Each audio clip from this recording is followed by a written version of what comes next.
पति अभी नहा ही रहा था कि तभी फ़ोन पर मैसेज टोन बजी। पत्नी मोबाइल के पास में ही खड़ी थी। उसका ध्यान फ़ोन की तरफ गया। उसने सहज ही फ़ोन उठाकर मैसेज पढ़ा। हाय, गुड मॉर्निंग डियर। किसी बेबी का मैसेज था। पत्नी सोच में पड़ जाती है कि अब यह बेबी कौन है। तब तक पति भी नहाकर बाहर आ चुका था। पत्नी उसे किसी बेबी का मैसेज आया है बताती है। पति मुस्कुरा देता है। फ़ोन उठाकर उस मैसेज का रिप्लाई करता है, hi baby, how are you, और अपने काम में लग जाता है।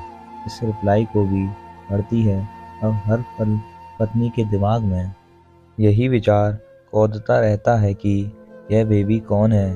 शाम को पति घर आता है। पत्नी उससे पूछती है, यह बेबी कौन है। पति जवाब में सिर्फ मुस्कुरा देता है और फिर से अपने काम में लग जाता है। 2-3 दिन बाद बीत जाते हैं। उन विचारों ने अभी तक पत्नी का पीछा नहीं छोड़ा था और फिर से पति के मोबाइल पर फिर एक बार बेबी का मैसेज आता है, आज तो मिलोगे कि नहीं, तुम्हारी बहुत याद आ रही है। इस मैसेज ने आग में घी का काम किया। पत्नी का शक और भी ज़्यादा पक्का हो गया। बीच बीच में ऐसे मैसेजेस का आदान प्रदान होता रहता और पत्नी के मन में शक की जड़ें और गहरी होती गईं। पत्नी पूछने पर भी जवाब में सिर्फ मुस्कुरा के और कुछ नहीं कहता। यह शक गुस्सा बनकर तब ज्वालामुखी की तरह फट पड़ता है जब एक दिन उसे अपने पति के जेब में सिनेमा की 2 टिकटें मिलती हैं। पत्नी अपने पति से बहुत झगड़ती है। पति उसे समझाने की कोशिश करता है लेकिन वह कोई भी बात सुनने को तैयार नहीं है। पति को भी उस पर गुस्सा आ जाता है और यह झगड़ा और भी ज़्यादा बढ़ जाता है। गुस्से में पति घर से बाहर निकल जाता है। पत्नी का गुस्सा पति से कई गुना ज़्यादा है। तुरंत वो अपना सारा सामान पैक करती है। एक चिट्ठी लिखती है कि मैं मायके जा रही हूँ हमेशा के लिए, और पति का घर छोड़कर चली जाती है। गुस्सा शांत होने पर जब पति घर आता है तो चिट्ठी पढ़कर उसके होश उड़ जाते हैं। 10 दिन बीत जाते हैं और गांव के उस घर पर डोरबेल बजती है जहां पत्नी रहने चली गई है। पत्नी दरवाज़ा खोलती है। दरवाजे पर 10 साल की एक छोटी बच्ची हाथ में चिट्ठी लिए खड़ी है। वह पत्नी को वह चिट्ठी देती है।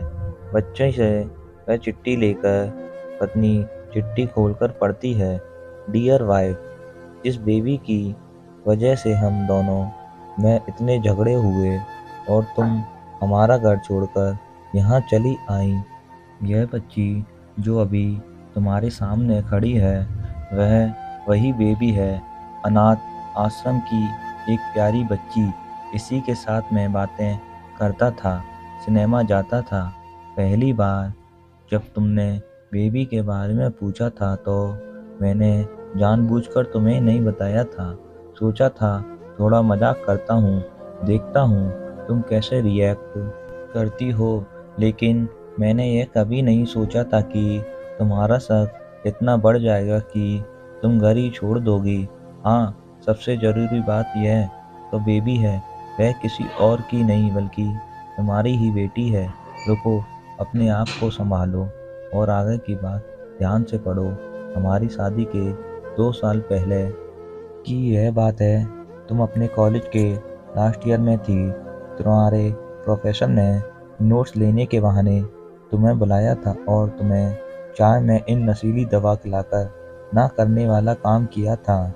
इससे तुम्हारी कोई गलती नहीं की थी, लेकिन कुदरत ने अपना काम किया और तुम्हारे पेट में इस बेबी को डाल दिया।